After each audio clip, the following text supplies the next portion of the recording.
할렐루야! 2023년 6월 7일 수요일 말씀을 함께 나누려고 합니다. 먼저 기도하겠습니다. 주님, 이 시간 주님의 말씀을 듣고자 모였습니다. 이 시간 성령님 임재하여 주시고 우리의 마음을 주장하여 주옵소서.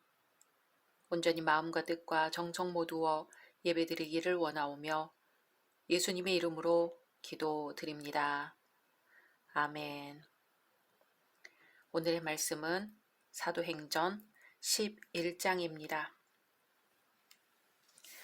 유대에 있는 사도들과 형제들이 이방인들도 하나님의 말씀을 받았다 함을 들었더니 베드로가 예루살렘에 올라갔을 때에 할례자들이 비난하여 이르되 네가 무할례자의 집에 들어가 함께 먹었다 하니 베드로가 그들에게 이 일을 차례로 설명하여 이르되 내가 요빠 시에서 기도할 때에 황홀한 중에 환상을 보니 큰 보자기 같은 그릇이 내 귀에 매어 하늘로부터 내려 내 앞에까지 드리워지거늘 이것을 주목하여 보니 땅에 네 발 가진 것과 들짐승과 기는 것과 공중에 나는 것들이 보이더라.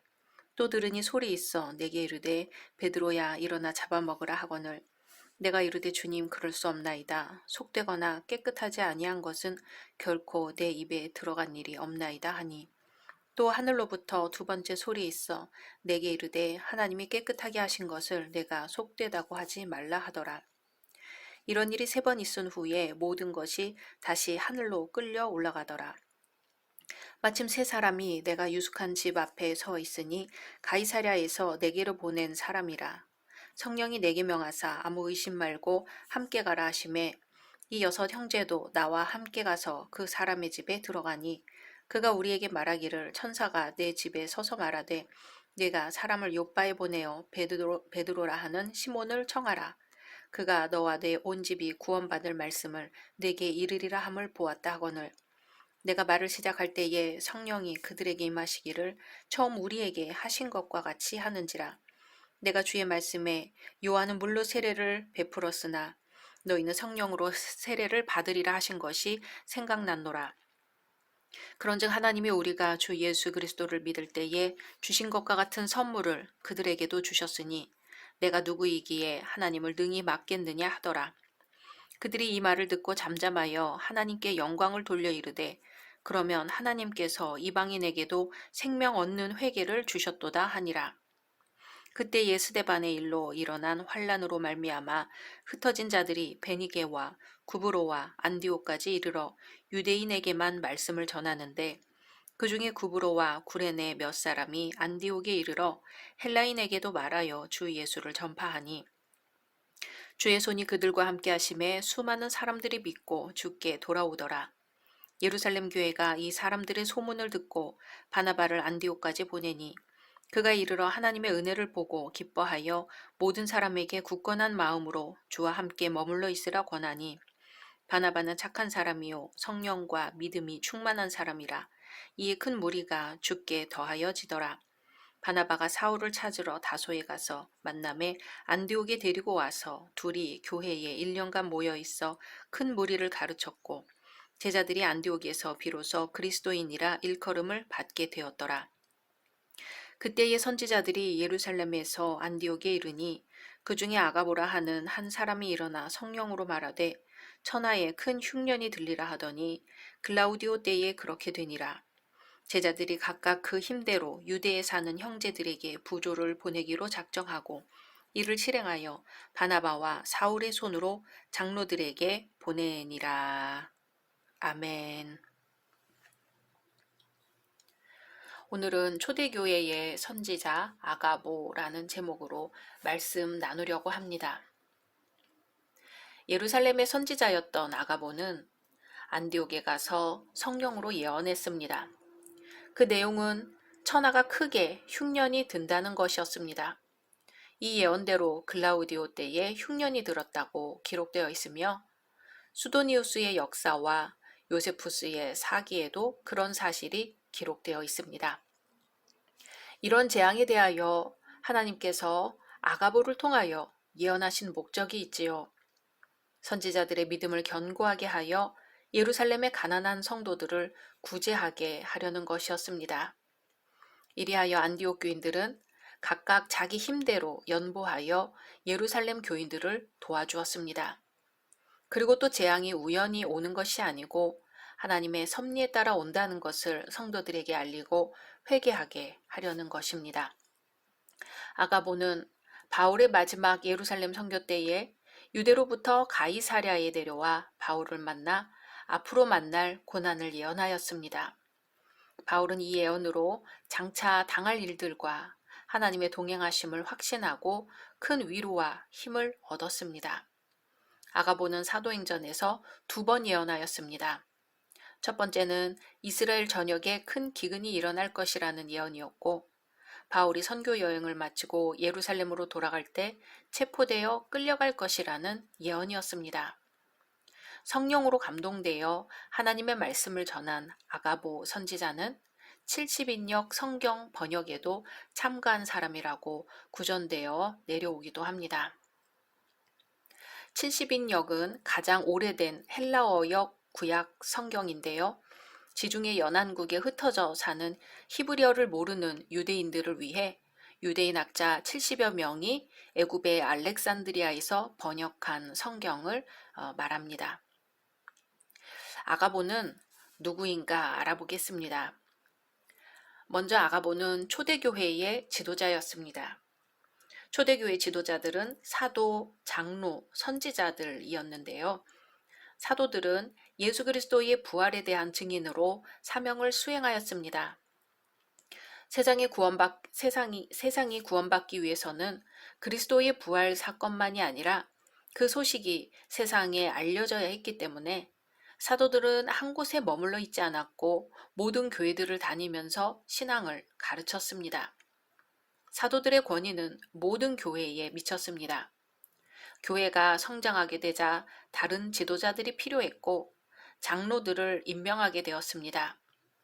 장로라는 명칭은 예루살렘 교회에서 사용했고 바울 서신에는 교사, 감독들이 그 직책을 수행하고 있습니다. 이들은 사도들이 교회에 머물러 있으면 그들을 도와 사역하였습니다.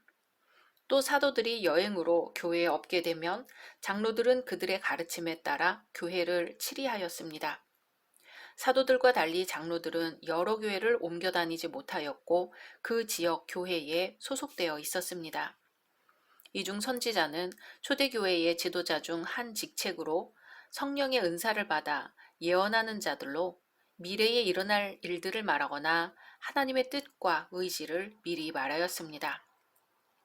한 교회에 소속되거나 정착하지 않았으며 그런 자들은 거짓 선지자로 의심을 사기도 했습니다. 주후 100년경의 것으로 보이는 12사도들의 가르침이라는 글에서는 선지자들이 성만찬을 집전할 수 있음을 기록하고 있어 그들의 높은 권위를 짐작하게 합니다. 아가보 선지자도 안디옥과 가이사랴에서 성령의 감동으로 예언하였습니다. 이 예언은 교회에 하나님의 뜻을 전달하였고 그것의 성취를 통하여 하나님의 역사하심과 통치하심을 교회들로 알게 하였습니다. 두 번째로 아가보는 교회의 일치를 가져온 선지자였습니다. 스데반의 순교로 나타난 핍박은 그리스도인들을 흩어지게 했습니다. 당신은 이방인에게 그리스도의 복된 소식을 전하지 않았습니다. 유대교의 영향으로 유대인들을 상대로만 복음을 전하였지요. 그러나 구브로와 구레네 사람으로 알려진 헬라파 유대인들 몇 명이 헬라인에게도 복음을 전했습니다.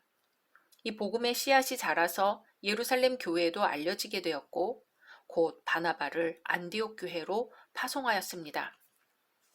초대교회 시대의 안디옥은 로마 제국에서 세 번째로 큰 도시로 로마, 알렉산드리아에 이어 3위에 드는 그러한 큰 도시였습니다. 안디옥의 상인들은 전 세계의 사람들과 거래를 했기 때문에 안디옥은 로마, 그리스, 시리아, 유대인 등으로 이루어진 다문화 도시였습니다. 안디옥은 부유한 도시였지요. 많은 주민들이 상거래와 무역에서 높은 이익을 얻었습니다.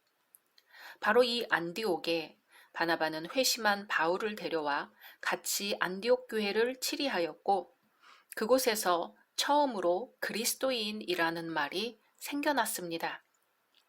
안디옥 교회에서 처음 그리스도인이라는 말이 생겨날 정도로 안디옥 교회는 크게 성장하여 기근 때 예루살렘 교회를 돕는 일을 할 수 있을 정도가 된 것이죠. 예루살렘에서 온 선지자들이 안디옥에 이르렀습니다. 그들 중 아가보라는 선지자가 성령의 힘을 입어 이스라엘 전역에 크게 흉년이 들 것이라고 예언하였습니다. 이 예언은 성장하는 교회에 자신만이 아니라 이웃을 돌아보게 하는 계기가 되었습니다. 유대인들은 이방인들을 멀리하기에 복음조차도 이방인에게 전하기를 꺼렸습니다. 그러기에 안디옥 교회는 예루살렘에서 온 아가보의 예언을 무시할 수도 있었고, 예루살렘 교회가 당하게 될 고초에 대해서도 관심을 갖지 않을 수 있었습니다. 하지만 이들은 그리스도의 사랑 안에서 그 예언을 받아들였습니다.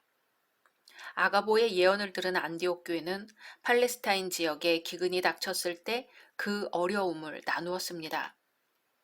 구제는 교회에 맡겨진 사명 중 하나지요.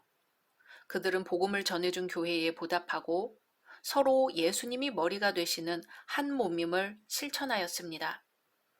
선지자 아가보는 예언을 통해 그리스도의 사랑 안에서 모두 한 지체임을 전했고, 고통당하는 예루살렘 교회를 돕도록 하였습니다.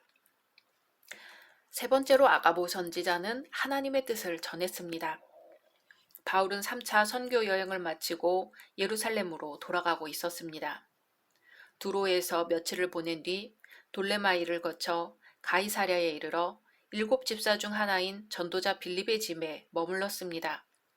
예루살렘은 바울에게 위험한 곳이었습니다. 바울은 장차 자신에게 있을 일을 알고 있었지만 복음을 증거하기 위해 생명의 위협도 감수하고 있었습니다. 얼마가 지난 후 유대에서 선지자 아가보가 가이사랴에 도착하였습니다.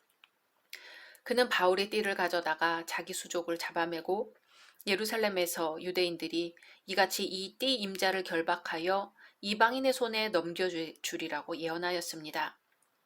성령은 아가보의 예언을 통하여 하나님의 뜻을 이루기 위하여 고난을 감내해야 함을 가르쳐 주셨습니다. 바울 자신도 예루살렘에서 될 일을 알고 있었지만 그 길을 택했습니다. 사도행전에서만 등장하는 기독교 선지자 아가보는 초대교회 지도자로서 성도들에게 그의 예언을 통하여 신앙을 자라게 하였습니다. 안디옥 교회는 이방교회로서 이방인을 배척하려던 유대인들에게 먼저 사랑을 실천하였고, 서로가 그리스도 안에서 한 지체임을 나타내었습니다. 그리고 가이사랴에서 예루살렘으로 향하는 바울을 만난 성도들에게 아가보의 예언은 바울의 믿음과 순종을 보게 하였고, 성도들이 핍박 속에서도 순종에 대한 끝없는 용기를 갖도록 하였습니다. 오늘날 교회의 지도자들도 마찬가지입니다. 어렵지만 가야 할 길을 가리켜야 하고, 서로 마음의 장벽이 있는 이들 사이에서 그 장벽을 무너뜨리는 역할을 계속해야 합니다. 성령께서 초대교회에서 그렇게 역사하셨듯이 오늘날 우리에게도 역사하셔서 더욱 하나가 되고 더욱 이해하게 되고 더욱 봉사하고 구제하는 우리 교회 되기를 소망합니다. 말씀 생각하면서 기도하겠습니다. 하나님, 우리는 사람들을 대할 때 주님께서 만드시고 복주신 주님의 사람으로 대하기보다 나의 생각과 나의 아집을 앞세워 대할 때가 많았음을 고백합니다. 그러나 주님께서 깨끗하게 하신 것을 속되다고 하지 않기를 원합니다. 저희가 있는 그대로를 볼 수 있게 하옵소서. 마땅히 우리가 행해야 할 것을 행하게 하시고 주님의 이름으로 더욱 이해하고 하나가 되게 하소서. 예수님의 이름으로 기도드립니다. 아멘. 할렐루야! 2023년 6월 14일 수요일 말씀을 함께 나누려고 합니다. 먼저 기도하겠습니다. 주님, 이 시간 주님의 말씀을 듣고자 모였습니다. 이 시간 성령님 임재하여 주시고 우리의 마음을 주장하여 주옵소서. 온전히 마음과 뜻과 정성 모두어 예배드리기를 원하오며 예수님의 이름으로 기도드립니다. 아멘. 오늘의 말씀은 사도행전 12장입니다. 그때의 헤롯 왕이 손을 들어 교회 중에서 몇 사람을 해하려 하여 요한의 형제 야고보를 칼로 죽이니 유대인들이 이 일을 기뻐하는 것을 보고 베드로도 잡으려 할세. 때는 무교절 기간이라. 잡음에 옥에 가두어 군인 대식인 네페에게 맡겨 지키고 유월절 후에 백성 앞에 끌어내고자 하더라. 이에 베드로는 옥에 갇혔고 교회는 그를 위하여 간절히 하나님께 기도하더라.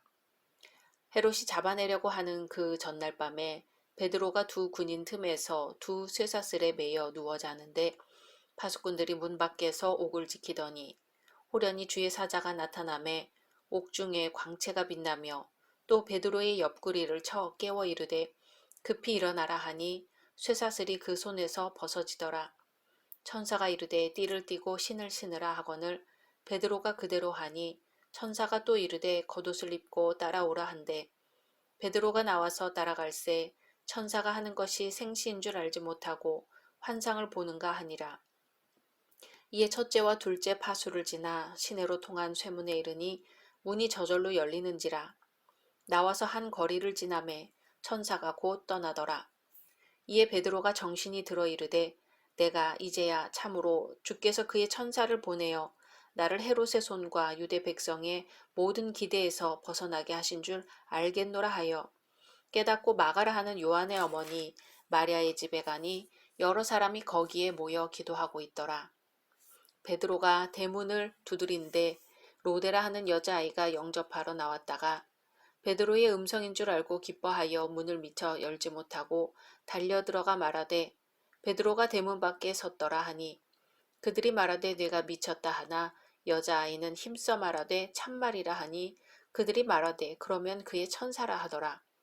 베드로가 문 두드리기를 그치지 아니하니 그들이 문을 열어 베드로를 보고 놀라는지라. 베드로가 그들에게 손짓하여 조용하게 하고 주께서 자기를 이끌어 옥에서 나오게 하던 일을 말하고 또 야고보와 형제들에게 이 말을 전하라 하고 떠나 다른 곳으로 가니라. 날이 새매 군인들은 베드로가 어떻게 되었는지 알지 못하여 적지 않게 소동하니 헤롯이 그를 찾아도 보지 못하며 파수꾼들을 신문하고 죽이라 명하니라. 헤롯이 유대를 떠나 가이사랴로 내려가서 머무니라. 헤롯이 두로와 시돈 사람들을 대단히 노여워하니 그들의 지방이 왕국에서 나는 양식을 먹는 까닭에 한마음으로 그에게 나와 왕의 침소 맡은 신하 블라스도를 설득하여 화목하기를 청한지라. 헤롯이 나를 택하여 왕복을 입고 단상에 앉아 백성에게 연설하니 백성들이 크게 부르되 이것은 신의 소리요 사람의 소리가 아니라 하거늘 헤롯이 영광을 하나님께로 돌리지 아니하므로 주의 사자가 고치니 벌레에게 먹혀 죽으니라. 하나님의 말씀은 흥황하여 더하더라. 바나바와 사울이 부조하는 일을 마치고 마가라 하는 요한을 데리고 예루살렘에서 돌아오니라. 아멘. 오늘은 대문을 두드린 베드로라는 제목으로 말씀 나누려고 합니다. 기독교를 박해하고 사도 야고보를 죽였던 헤롯은 이제 기독교 지도자였던 베드로를 체포하여 감옥에 가두었습니다. 사형 날짜를 받아두고도 헤롯은 불안했습니다. 언제 기독교의 무리들이 와서 베드로를 구출할지 모른다고 생각했지요. 거기에 대비해서 경비체제를 엄중하게 했습니다. 4명을 한 조로 한 경비들이 하루 종일 쉴 새 없이 지키는 가운데 정작 죄인의 몸으로 감옥에 갇힌 베드로는 평안하였습니다. 밤이 되자 감옥에서 평안하게 잠이 들었습니다. 베드로는 긴장하여 선잠들지 않았습니다. 실제로 천사가 나타나 깨우고 감옥 밖으로 인도하기까지 환상을 보는 것처럼 착각을 일으킬 정도로 깊은 잠에 빠져 있었습니다.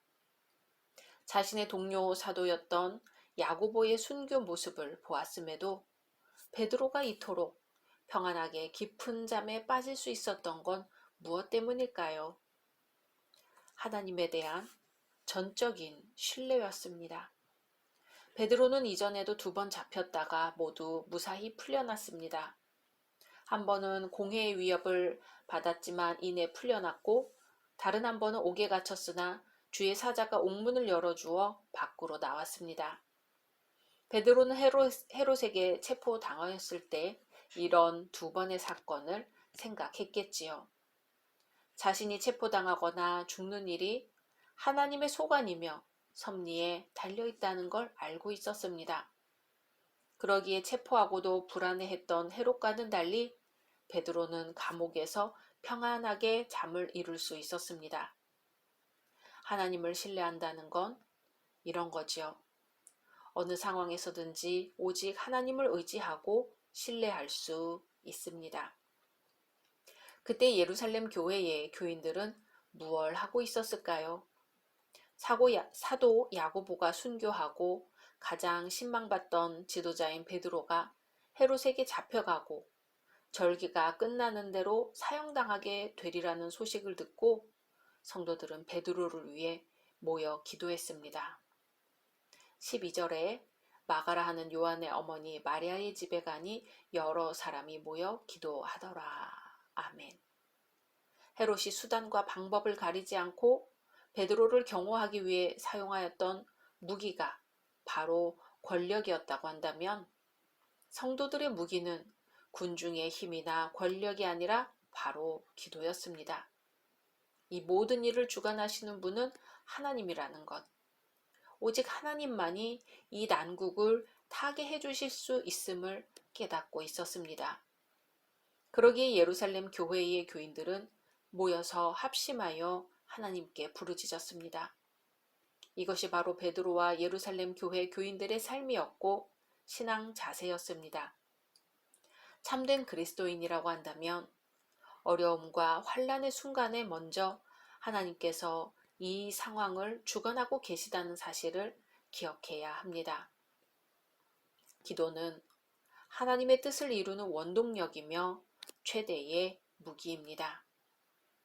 이제 옥에 갇힌 베드로에게로 다시 가볼까요? 옥에 갇힌 베드로의 상황은 탈출이나 구출을 엄두도 못 낼 만큼 삼엄하고 철저하게 감시당하고 있었습니다. 베드로의 양옆에 쇠사슬이 채워져 있었고 병사 2명이 지키고 있었습니다. 베드로가 살아서 나갈 가능성은 없는 상황이었죠. 베드로 자신도 탈출할 의도가 없었습니다. 푹 자고 있었거든요. 감방 안에서도 2사람의 경비병이 있고 문 밖에서도 파수꾼이 지키고 있었습니다. 그때 주의 사자가 나타나 환한 빛이 감방을 비추었는데요. 베드로의 옆구리를 쳐서 깨웁니다. 7절, 8절에 호련히 주의 사자가 나타나매 옥중에 광채가 빛나며 또 베드로의 옆구리를 쳐 깨워 이르되 급히 일어나라 하니 쇠사슬이 그 손에서 벗어지더라. 천사가 이르되 띠를 띠고 신을 신으라 하거늘 베드로가 그대로 하니 천사가 또 이르되 겉옷을 입고 따라오라 한대. 아멘. 베드로는 계속해서 천사를 따라갔습니다. 그런데 천사가 하는 것이 생시가 아니라 환상인 줄 알았어요. 첫째와 둘째 파수꾼을 지나 시내로 통한 쇠문에 이르렀는데 문이 저절로 열립니다. 나와서 한 거리를 지나니 천사가 곧 떠났습니다. 그제서야 베드로는 정신이 들어서 하나님이 천사를 보내셔서 헤롯의 손을 벗어나게 해주신 것을 알게 되었습니다. 베드로는 마가라 하는 요한의 어머니 마리아의 집에 갔는데 그곳에서 사람들은 기도하고 있었습니다. 베드로는 문을 두드렸죠. 그때 로데라 하는 여자아이가 영접하러 나왔다가 베드로의 목소리인 줄 알고 기뻐하면서 미처 문을 못 열고 다시 안으로 들어갔습니다. 베드로 사도가 대문 밖에 서 있습니다. 대문 밖에 서 있어요. 그런데 안에 있는 사람들은 로데 보고 네가 미쳤구나. 그럴 적에 로데는 계속해서 참말입니다. 참말입니다 하고 힘써 말합니다. 그랬더니 그건 베드로가 아니라 그의 천사라고 또 그래요. 베드로가 문 두드리기를 그치지 아니하니 그들이 나가 문을 열어보니 거기에 정말 베드로가 서 있는 거예요. 목소리만 듣고도 베드로인 줄 알아본 로데라는 여자아이와 베드로를 위해 기도하고 있던 어른들의 믿음이 대비가 되는 장면입니다. 베드로는 놀라는 그 사람들을 보고 조용하라고 하고는 주께서 자기를 이끌어 옥에서 나오게 하시던 일을 알려주고 야고보와 형제들에게 이 말을 전하라 하고는 다른 곳으로 떠났습니다. 헤롯은 어떻게 되었을까요? 하나님을 인정하지 않고 하나님의 영광을 가로챘던 교만한 헤롯은 벌레가 먹는 비참한 최후를 맞이하였습니다.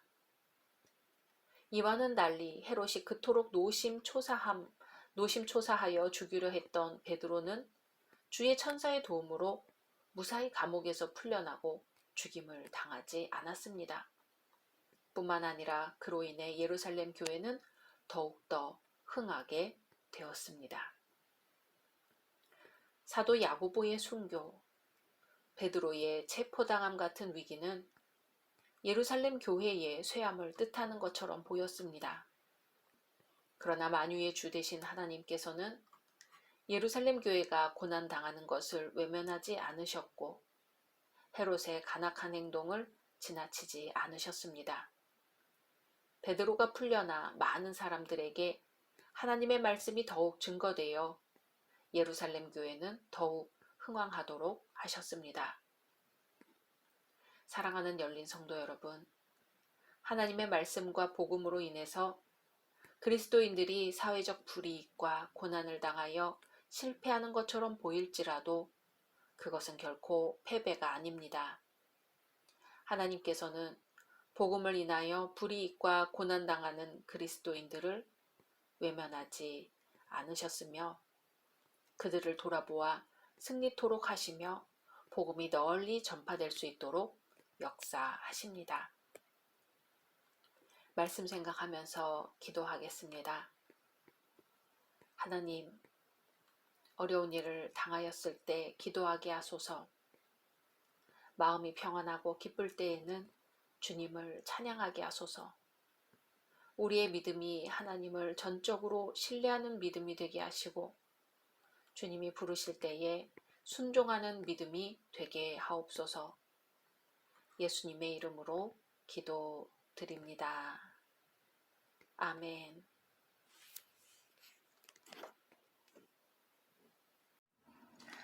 할렐루야. 2023년 6월 21일 수요일 말씀을 함께 나누려고 합니다. 먼저 기도하겠습니다. 주님, 이 시간 주님의 말씀을 듣고자 모였습니다. 이 시간 성령님 임재하여 주시고 우리의 마음을 주장하여 주옵소서. 온전히 마음과 뜻과 정성 모두어 예배드리기를 원하오며 예수님의 이름으로 기도드립니다. 아멘. 오늘의 말씀은 사도행전 13장입니다. 안디옥 교회에 선지자들과 교사들이 있으니 곧 바나바와 니게르라 하는 시므온과 구레네 사람 루기오와 분봉왕 헤롯의 젖동생 마나엔과 및 사울이라. 주를 섬겨 금식할 때에 성령이 이르시되 내가 불러 시키는 일을 위하여 바나바와 사울을 따로 세우라 하시니 위에 금식하며 기도하고 두 사람에게 안수하여 보내니라. 두 사람이 성령의 보내심을 받아 실루기아에 데려가 거기서 배 타고 구브로에 가서 살라미에 이르러 하나님의 말씀을 유대인의 여러 회당에서 전할세 요한을 수행원으로 두었더라. 온 섬 가운데로 지나서 바보에 이르러 바 예수라 하는 유대인 거짓 선지자인 마술사를 만나니 그가 총독 서기오 바울과 함께 있으니 서기오 바울은 지혜 있는 사람이라. 바나바와 사울을 불러 하나님의 말씀을 듣고자 하더라. 이 마술사 엘루마는 이 이름을 번역하면 마술사라. 그들을 대적하여 총독으로 믿지 못하게 힘쓰니 바울이라고 하는 사울이 성령이 충만하여 그를 주목하고 이르되 모든 거짓과 악행이 가득한 자요 마귀의 자식이요 모든 의의 원수요 주의 바른 길을 굽게 하기를 그치지 아니하겠느냐. 보라 이제 주의 손이 내 위에 있으니 내가 맹인이 되어 얼마 동안 해를 보지 못하리라 하니 즉시 안개와 어둠이 그를 덮어 인도할 사람을 두루 구하는지라. 이에 총독이 그렇게 된 것을 보고 믿으며 주의 가르치심을 놀랍게 여기니라. 바울과 및 동행하는 사람들이 바보에서 배 타고 밤빌리아에 있는 버가에 이르니 요한은 그들에게서 떠나 예루살렘으로 돌아가고 그들은 버가에서 더 나아가 비시디아 안디옥에 이르러 안식일에 회당에 들어가 앉으니라. 율법과 선지자의 글을 읽은 후에 회당장들이 사람을 보내어 물어 이르되 형제들아 만일 백성을 권할 말이 있거든 말하라 하니 바울이 일어나 손짓하며 말하되 이스라엘 사람들과 및 하나님을 경외하는 사람들아 들으라.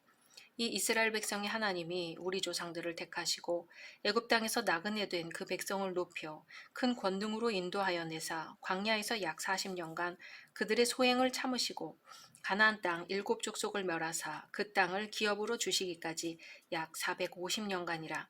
그 후에 선지자 사무엘 때까지 사사를 주셨더니 그 후에 그들이 왕을 구하거늘 하나님이 베냐민 지파 사람 기스의 아들 사울을 40년간 주셨다가 패하시고 다윗을 왕으로 세우시고 증언하여 이르시되 내가 이새의 아들 다윗을 만나니 내 마음에 맞는 사람이라 내 뜻을 다 이루리라 하시더니 하나님이 약속하신 대로 이 사람의 후손에서 이스라엘을 위하여 구주를 세우셨으니 곧 예수라. 그가 오시기에 앞서 요한이 먼저 회개의 세례를 이스라엘 모든 백성에게 전파하니라.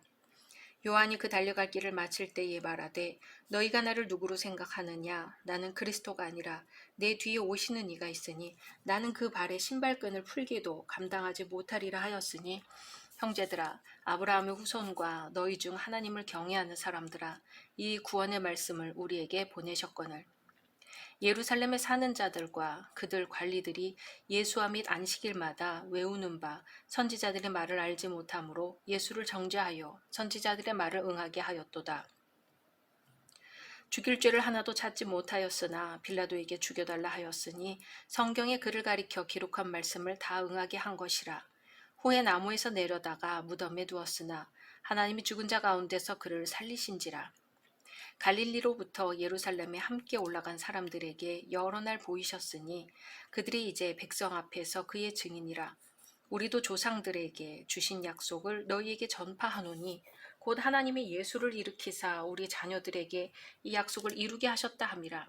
시편 둘째 편에 기록한 바와 같이 너는 내 아들이라 오늘 너를 낳았다 하셨고 또 하나님께서 죽은 자 가운데서 그를 일으키사 다시 썩음을 당하지 않게 하실 것을 가르쳐 이르시되 내가 다윗의 거룩하고 미쁜 은사를 너희에게 주리라 하셨으며 또 다른 시편에 일렀으되 주의 거룩한 자로 썩음을 당하지 않게 하시리라 하셨느니라.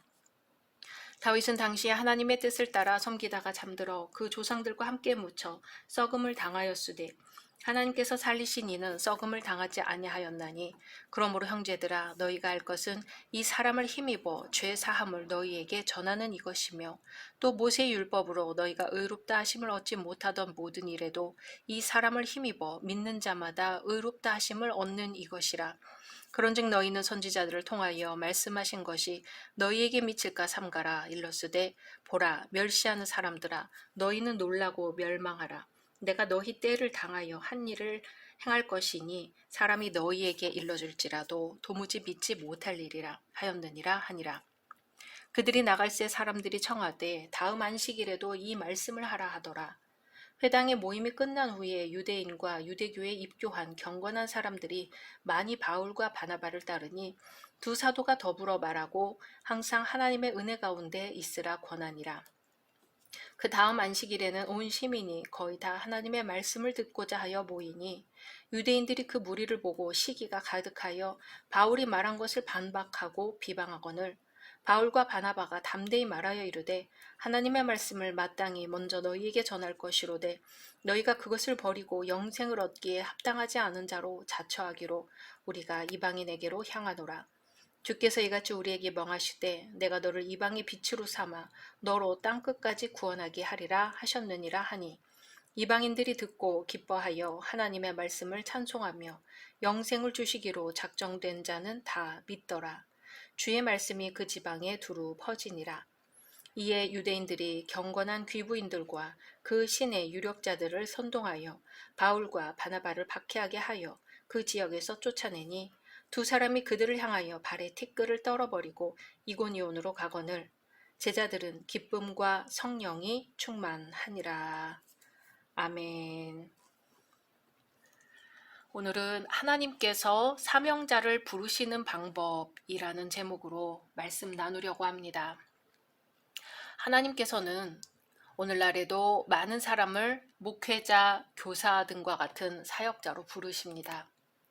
그러나 오늘날에는 종종 사역자로 부름을 받았다고 주장하면서도 독단적인 행위나 잘못된 윤리의식이 사람들에게 심한 회의와 갈등을 가져다 주기도 하고 지탄받기도 합니다. 모순된 상황이지요. 우리는 초대교회가 사명자를 선발하여 사역을 감당하도록 하기 위해 어떻게 하였는가 살펴보려고 합니다. 오늘 본문에는 바나바와 사울을 선교사로 파송하는 장면이 묘사되고 있습니다. 바나바와 사울을 사명자로 보내는 안디옥 교회의 모습을 살펴보면서 하나님께서 자신의 사역을 감당하는 사명자를 부르시는 방법에 대해 상고하고자 합니다. 첫째는 모든 사람의 인정을 받은 자를 부르십니다. 안디옥 교회는 이방인들을 향한 복음 선포의 전초 기지였습니다. 안디옥 교회에는 여러 명의 선지자들과 교사들이 있었습니다. 선지자들과 교사들이 금식하며 기도하는 가운데 성령님의 음성을 듣게 되었습니다. 여기서 우리는 한 가지 문제에 봉착하게 됩니다. 그것은 성령님의 음성을 금식하며 기도하였던 무리들 전체가 들었는가, 아니면 대표자 한 사람만 들었는가 하는 문제입니다. 본문에는 그것에 대해 구체적으로 기술되어 있지 않기 때문에 명확하게 설명할 수는 없습니다. 아마도 같이 기도하며 금식하던 무리들 중 한 사람이 성령의 감동을 통해서 무리 전체에게 전하게 되었을 것입니다.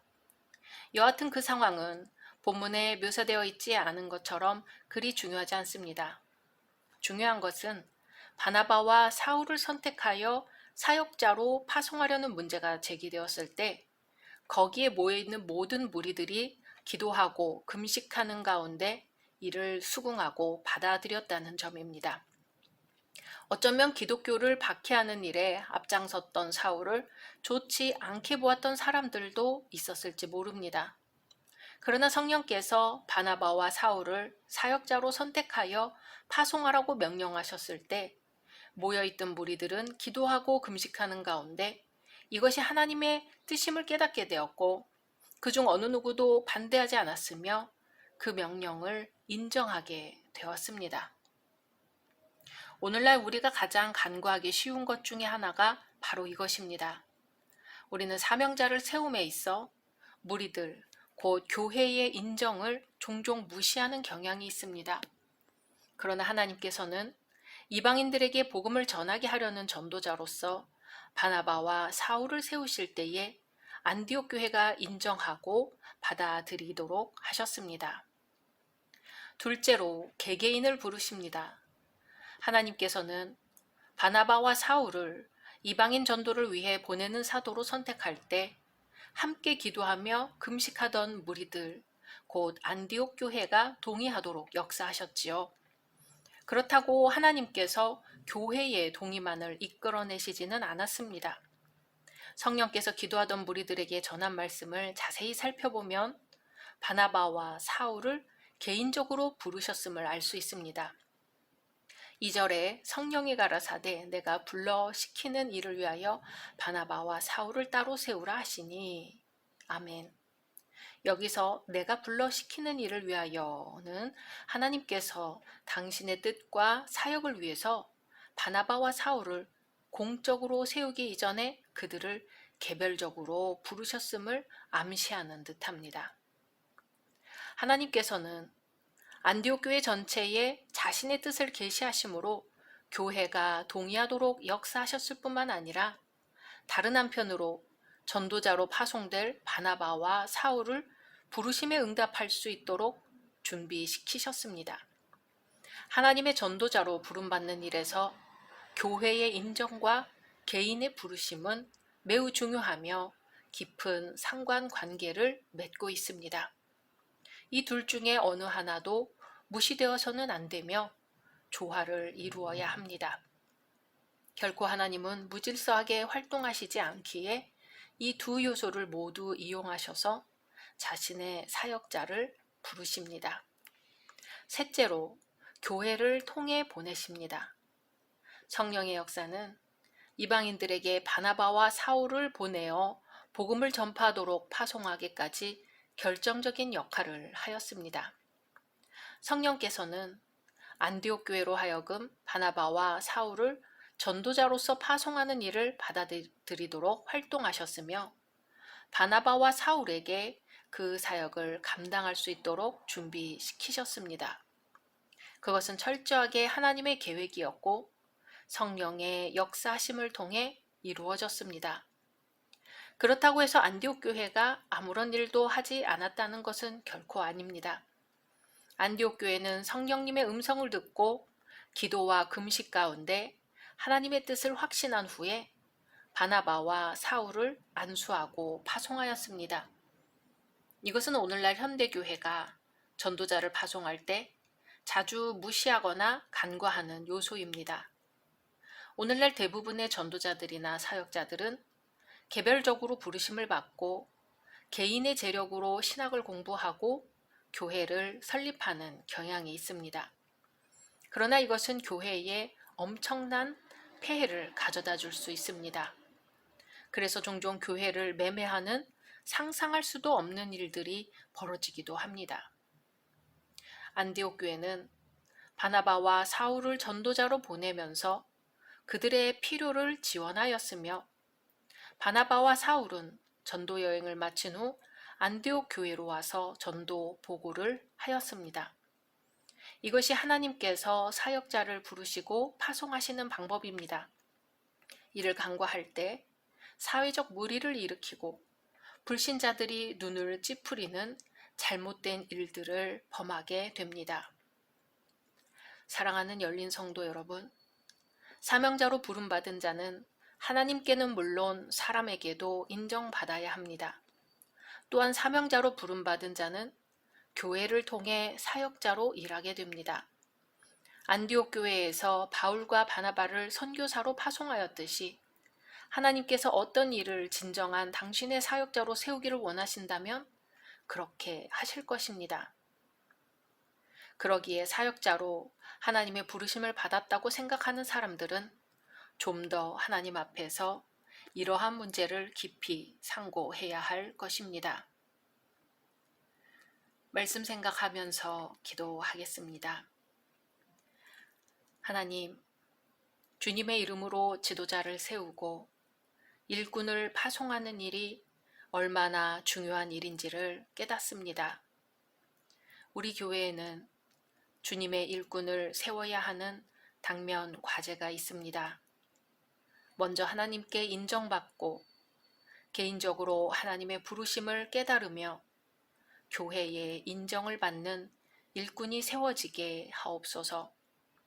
온 성도가 합심하여 이 문제를 놓고 기도할 때에 그 기도가 하늘에 닿게 하시며 초대교회에서 성령님의 역사로 일꾼이 세워지고 선교를 위해 파송되었듯이 우리 교회의 일꾼도 성령님의 역사하심 가운데 세워지게 하옵소서. 예수님의 이름으로 기도드립니다. 아멘.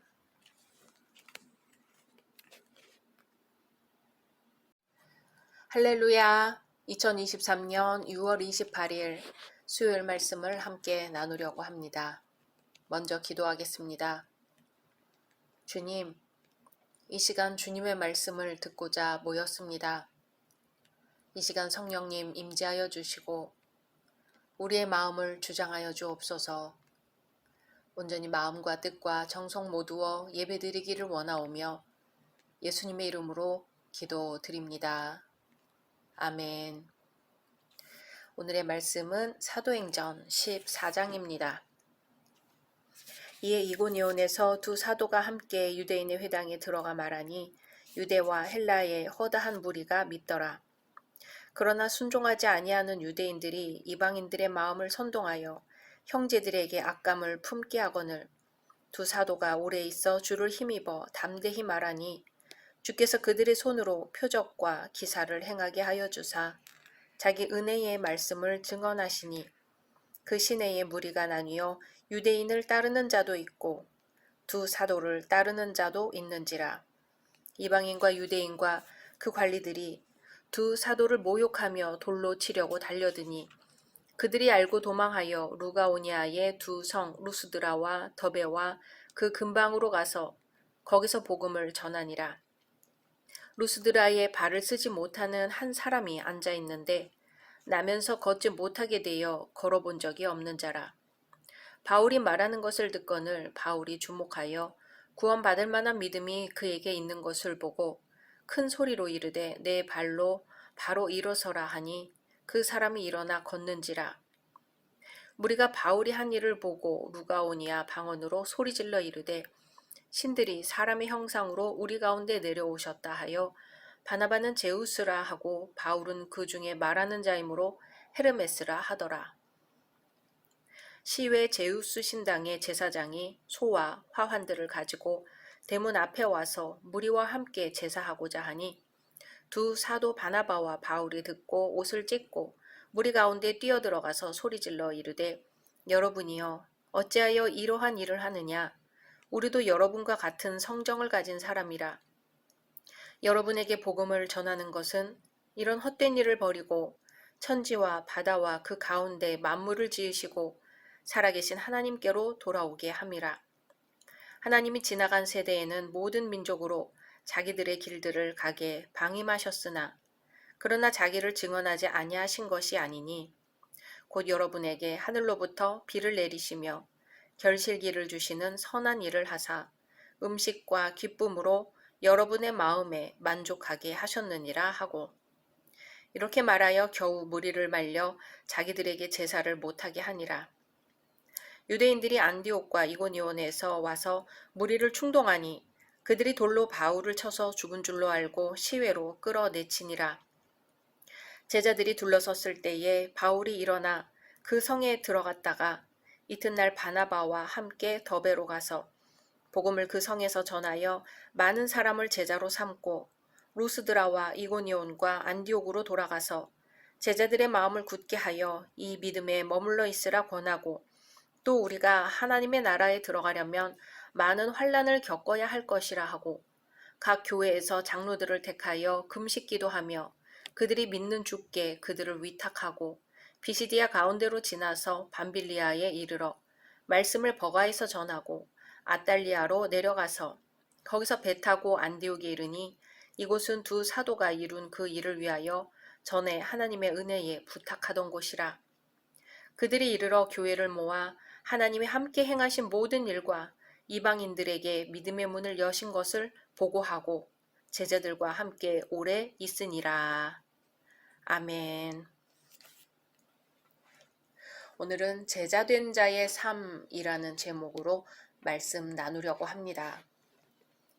제자의 삶은 어느 순간에 예수를 영접하듯이 순간적으로 완성되는 것이 결코 아닙니다.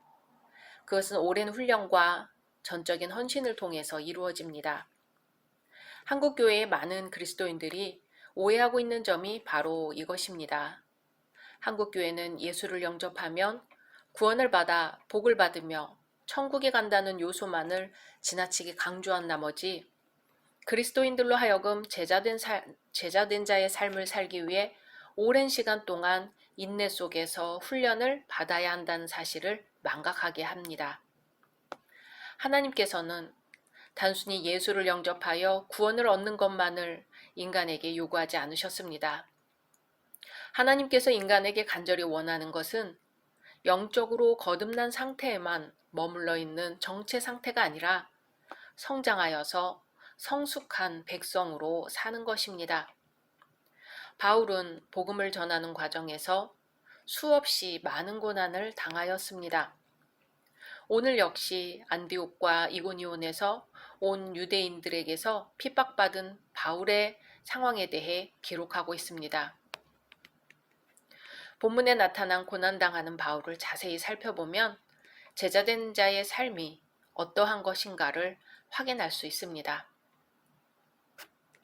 첫째, 제자의 삶은 믿음 안에 거하는 삶입니다. 안디옥과 이고니온에서 온 유대인들은 바울을 돌로 쳤으며 죽은 줄 알고 성 밖에 내던져 버렸습니다. 거기에 머물렀던 제자들이 시체처럼 버려져 있는 바울의 곁에 모여들었을 때 바울은 일어나서 다시 성에 들어가서 복음을 전했습니다. 다음날 바나바와 함께 더베로 갔다가 다시 루스드라와 이고니온과 안디옥으로 돌아와서 그곳에 머물러 있던 제자들을 돌아보았습니다. 바울에게 서슴지 않고 돌을 던졌던 유대인들이 모여 사는 이고니온과 안디옥의 제자들은 바울이 당하는 고난을 보면서 상당한 두려움에 사로잡혔을 것입니다. 이를 감지한 바울은 다시 루스드라와 이고니온과 안디옥에 돌아와 거기에 사는 제자들에게 다음과 같이 권면하였습니다. 22절 상반절에 제자들의 마음을 굳게 하여 이 믿음에 머물러 있으라 권하고. 사실상 인간은 어느 누구나 어려움과 고난을 두려워합니다. 유대인들의 집단적인 공격과 돌팔매질을 두려워하지 않을 사람은 아무도 없었습니다.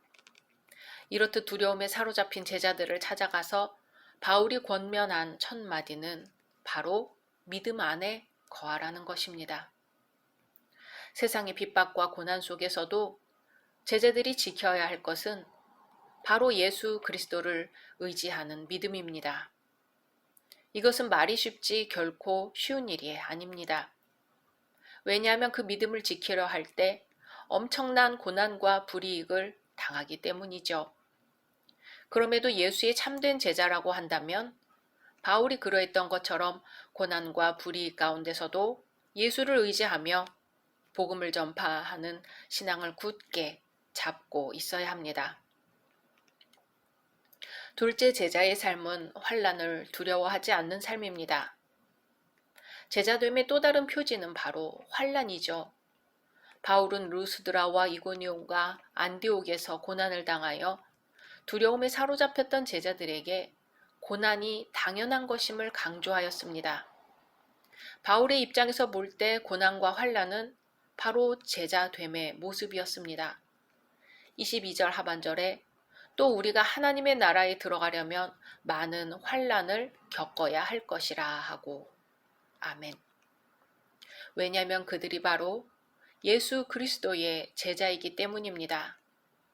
어두움을 사랑하는 세상은 자신들의 악한 행위가 드러날까봐 빛 되신 예수님을 미워하였고 핍박했습니다. 그것은 예수님의 제자들도 마찬가지였지요. 우리 한국교회 그리스도인들은 언젠가부터 이 사실을 망각하고 사는 것 같습니다. 오히려 이 사실을 외면하고 듣기 좋은 소리, 복을 받으라는 소리에만 집착하는 경향이 있습니다. 그래서 한국교회의 기본 사상에 대한 우려가 높아지고 있습니다.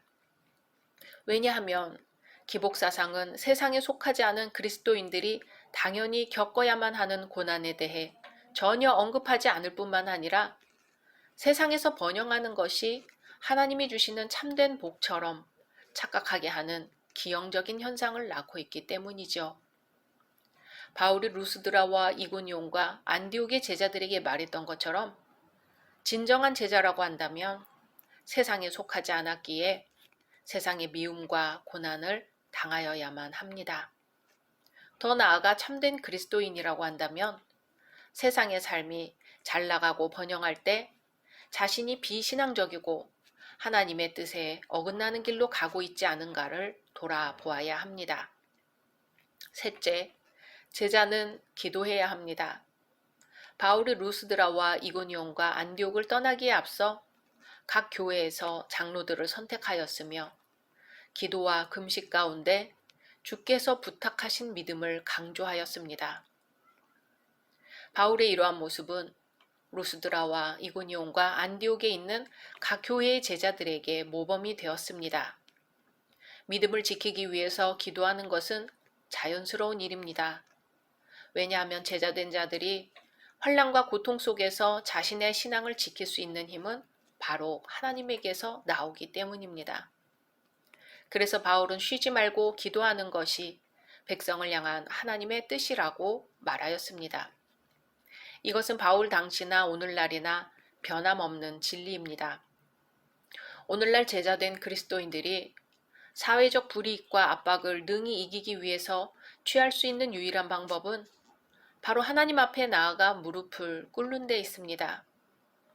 제자된 자들은 당면한 환난과 고통과 불이익의 문제를 놓고 만유의 주 되신 하나님 앞에 무릎을 꿇을 때만이 그 모든 환난과 고통을 이길 힘을 얻게 될 뿐만 아니라 그것을 인내로써 능히 헤쳐나갈 수 있게 됩니다.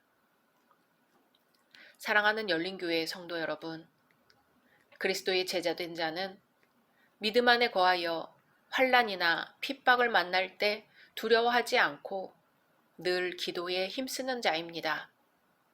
특히 핍박이 심하던 바울 시대에 믿음의 정절을 지키는 것은 교회를 굳건히 세우는데 매우 중요했습니다.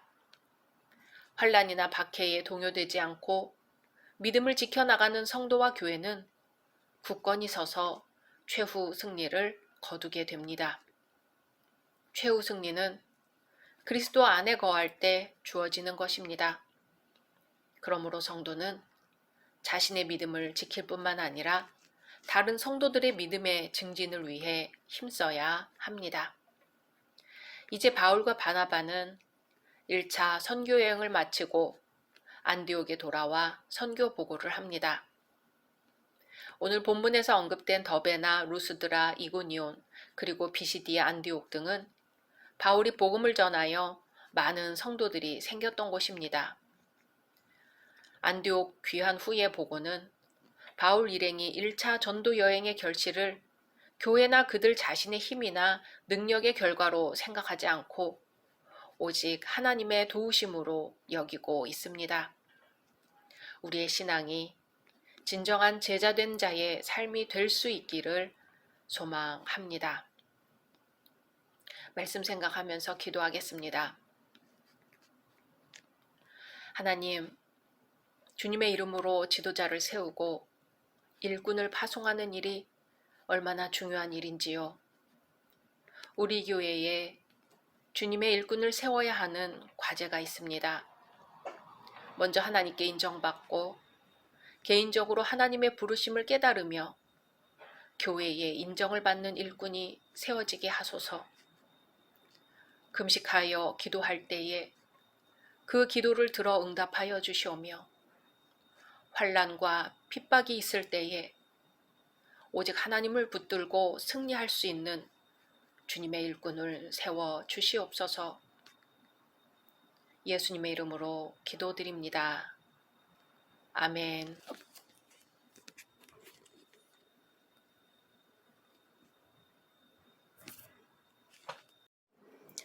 할렐루야. 2023년 7월 5일 수요일 말씀을 함께 나누려고 합니다. 먼저 기도하겠습니다. 주님, 이 시간 주님의 말씀을 듣고자 모였습니다. 이 시간 성령님께서 인도하여 주시옵시고 우리의 마음을 주장하여 주옵소서. 온전히 마음과 뜻과 정성 모두어 예배드리기를 원하오며 예수님의 이름으로 기도드립니다. 아멘. 오늘의 말씀은 사도행전 15장입니다. 어떤 사람들이 유대로부터 내려와서 형제들을 가르치되 너희가 모세의 법대로 할례를 받지 아니하면 능히 구원을 받지 못하리라 하니 바울 및 바나바와 그들 사이에 적지 아니한 다툼과 변론이 일어난지라. 형제들이 이 문제에 대하여 바울과 바나바와 및 그 중에 몇 사람을 예루살렘에 있는 사도와 장로들에게 보내기로 작정하니라. 그들이 교회의 전송을 받고 베니게와 사마리아로 다니며 이방인들이 주께 돌아온 일을 말하여 형제들을 다 크게 기쁘게 하더라. 예루살렘에 이르러 교회와 사도와 장로들에게 영접을 받고 하나님이 자기들과 함께 계셔 행하신 모든 일을 말하며 바리새파 중에 어떤 믿는 사람들이 일어나 말하되 이방인에게 할례를 행하고 모세의 율법을 지키라 명하는 것이 마땅하다 하니라. 사도와 장로들이 이 일을 의논하러 모여 많은 변론이 있은 후에 베드로가 일어나 말하되 형제들아 너희도 알거니와 하나님이 이방인들로 내 입에서 복음의 말씀을 들어 믿게 하시려고 오래전부터 너희 가운데서 나를 택하시고 또 마음을 아시는 하나님이 우리에게와 같이 그들에게도 성령을 주어 증언하시고 믿음으로 그들의 마음을 깨끗이 하사 그들이나 우리나 차별하지 아니하셨느니라. 그런데 지금 너희가 어찌하여 하나님을 시험하여 우리 조상과 우리도 능히 매지 못하던 멍에를 제자들의 목에 두려느냐. 그러나 우리는 그들이 우리와 동일하게 주 예수의 은혜로 구원받는 줄을 믿노라 하니라. 온 무리가 가만히 있어 바나바와 바울이 하나님께서 자기들로 말미암아 이방인 중에서 행하신 표적과 기사에 관하여 말하는 것을 듣더니 말을 마침에 야고보가 대답하여 이르되 형제들아 내 말을 들으라. 하나님이 처음으로 이방인 중에서 자기 이름을 위할 백성을 취하시려고 그들을 돌보신 것을 시므온이 말하였으니 선지자들의 말씀이 이와 일치하도다 기록된 바 이후에 내가 돌아와서 다윗의 무너진 장막을 다시 지으며 또 그 허물어진 것을 다시 지어 일으키리니 이는 그 남은 사람들과 내 이름으로 일컬음을 받는 모든 이방인들로 주를 찾게 하려 함이라 하셨으니 즉 예로부터 이것을 알게 하시는 주의 말씀이라 함과 같으니라.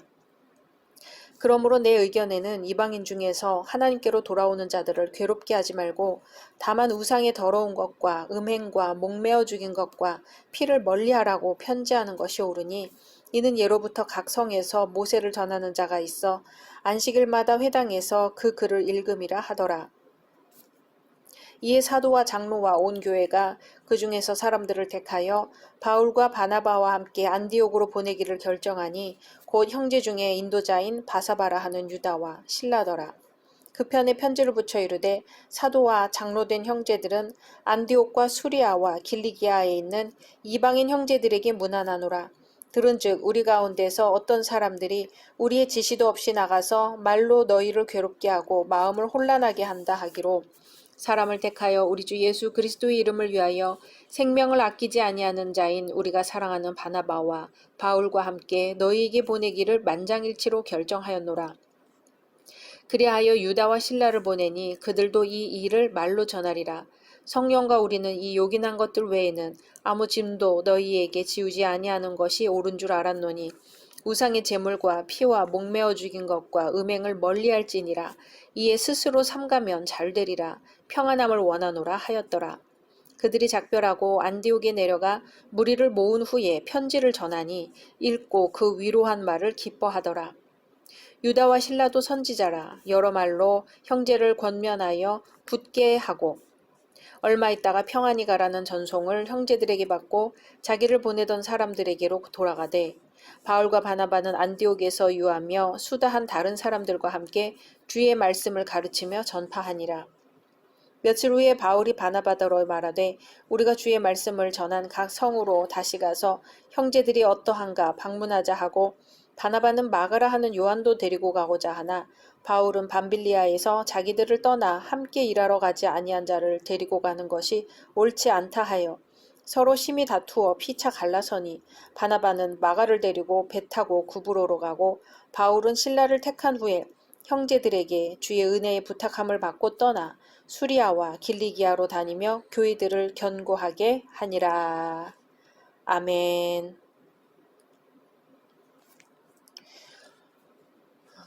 오늘은 교회가 중대사안을 결정하는 방법이라는 제목으로 말씀 나누려고 합니다. 초대교회에서 이방인의 구원 문제는 상당히 중요한 문제였습니다. 그 문제를 잘못 처리한다면 초대교회는 분열할 수도 있었지요. 왜냐하면 유대인 그리스도인들 중에서 일부는 이방인 그리스도인들도 계속해서 할례와 모세 율법을 모두 지켜야 한다고 주장하였기 때문입니다. 이때 베드로를 비롯한 사도들과 주의 형제 야고보는 이 중대 사안을 놓고 그동안 하나님께서 역사하신 것을 잘 인식하고 있었습니다. 거기서 드러난 하나님의 뜻을 바로 깨닫고 있었던 것이죠. 그랬기에 그들은 자기 민족이 갖고 있었던 이방인에 대한 편견을 과감하게 버리고 이방인의 구원의 정당성을 인정하였습니다. 오늘 본문은 예루살렘 교회가 회의를 열어서 이방인의 구원과 할례와 율법 준수의 문제를 해결하는 과정을 기록하고 있습니다. 본문을 살펴보면서 오늘날의 교회가 중요한 사안을 결정할 때에 기준으로 삼아야 할 것에 대해서 상고해 보고자 합니다. 첫 번째 기준은 하나님의 말씀입니다. 이방인의 구원 문제와 할례의 준수를 놓고 예루살렘 회의가 벌어졌을 때 베드로는 이방인의 구원이 하나님의 뜻임을 증거했습니다. 그렇게 한 결정적인 증거는 성령의 인도하심이었지요. 베드로는 고넬료가 보낸 사람들을 만나기 이전에 잘 이해할 수 없었던 괴이한 환상을 보면서 상당한 갈등에 사로잡혔습니다. 그런데 마침 그 순간에 고넬료가 보낸 사람들이 베드로를 찾아왔지요.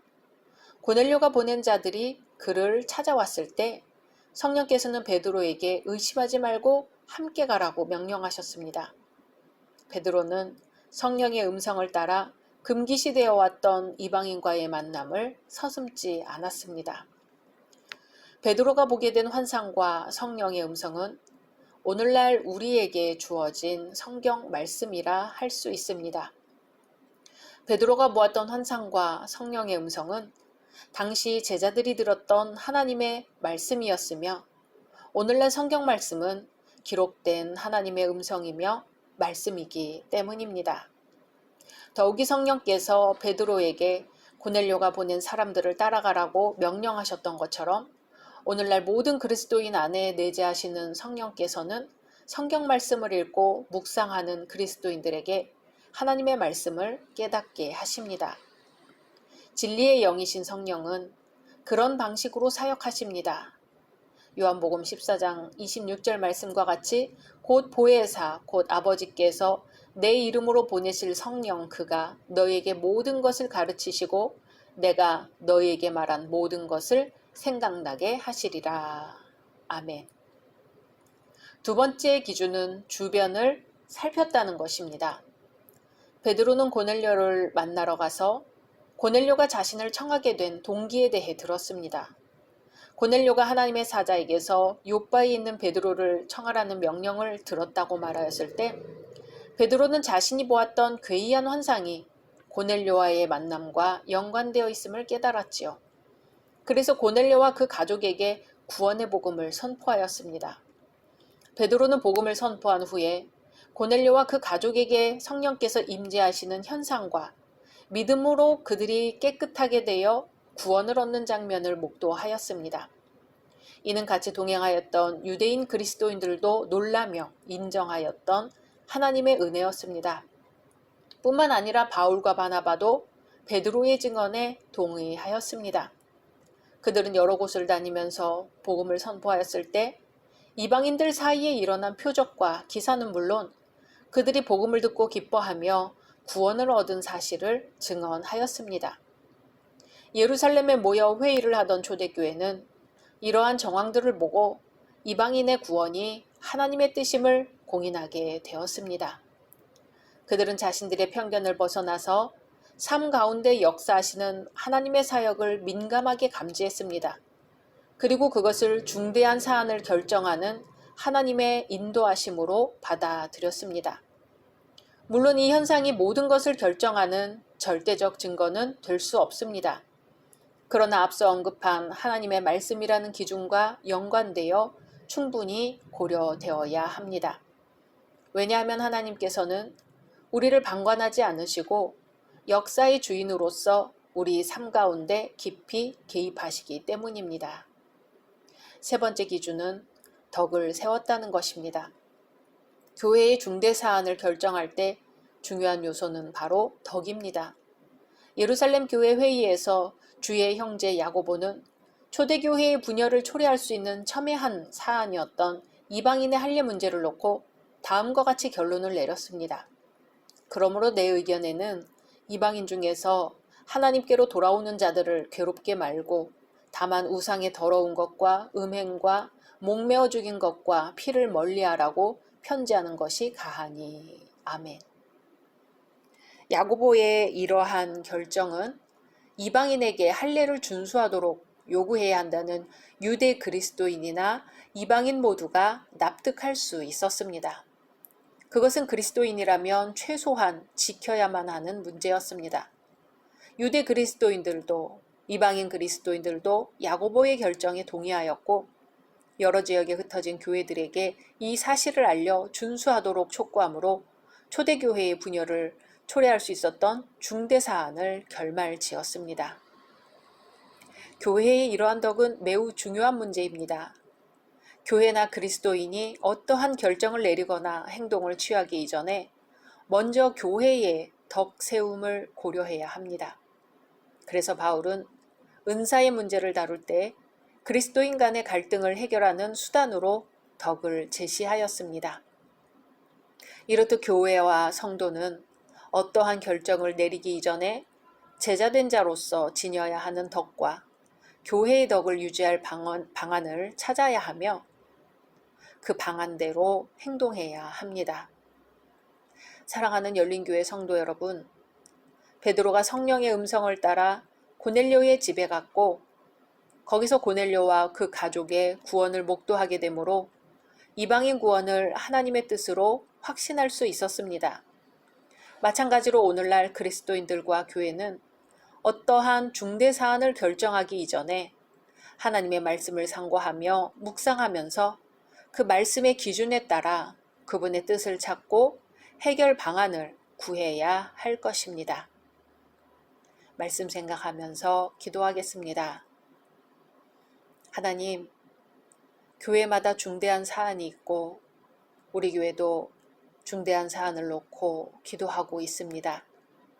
우리 교회의 결정이 하나님의 말씀 가운데 있게 하시며 하나님의 역사가 어디로 우리를 이끄는지 주변을 살피게 하시며 무엇보다도 하나님의 영광을 위하여 교회의 덕을 세우는 결정을 하게 하옵소서. 예수님의 이름으로 기도드립니다. 아멘.